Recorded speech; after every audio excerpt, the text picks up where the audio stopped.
From the UpCo Studios in Oklahoma City, this is an OSU Update with John Helsley. I'm Jenny Carlson. John, as the Sports Illustrated 10-month investigation has started to release some of their findings, it's called The Dirty Game, and they talk a lot about the money involved. That's really kind of at the heart of this investigation.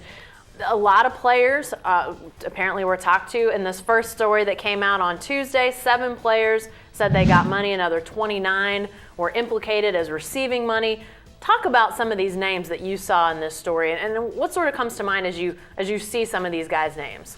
A little bit of a blast from the past, really. Almost all of these names go back to the Les Miles era, to the early years of his time at OSU. Guys like Brad Gertman, Thomas Wright, heavily quoted in this story. There's a lot of guys from that time that were on the team for a short amount of time, were released for whatever various reasons. Doesn't mean what they say isn't true, obviously, but it's an interesting collection of names in the fact that they're all guys who really didn't stick with the program. But my message was, you're not going to like what you hear. It's going to be a rough few days.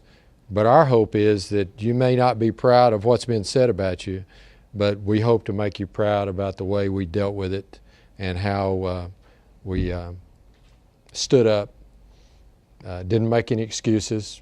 We're not going to try to cover anything up. I'm the guy in charge. Ultimately, the buck stops at my door. So what does this say to you about, not, as we said, not to say valid or not valid, but in terms of, because they are a little bit on the older side, does that signal to you that maybe this is an issue of the past? Well, a lot of it looks like that. You know, there are connections to Mike Gundy's time with Joe DeForest, but as far as the players and a lot of the allegations and the players who are involved in apparently reportedly taking money, those are old issues there. So it'll be interesting to see kind of where that goes, you know, what the level of, you know, bad money going on here, dirty money, whatever you want to call it, what the level of that was as far as back then and how much of it maybe continued on into the early years of Mike Gundy. All right, thanks, John. Be sure to stay with the best coverage team anywhere at newsok.com and every day in the Oklahoman.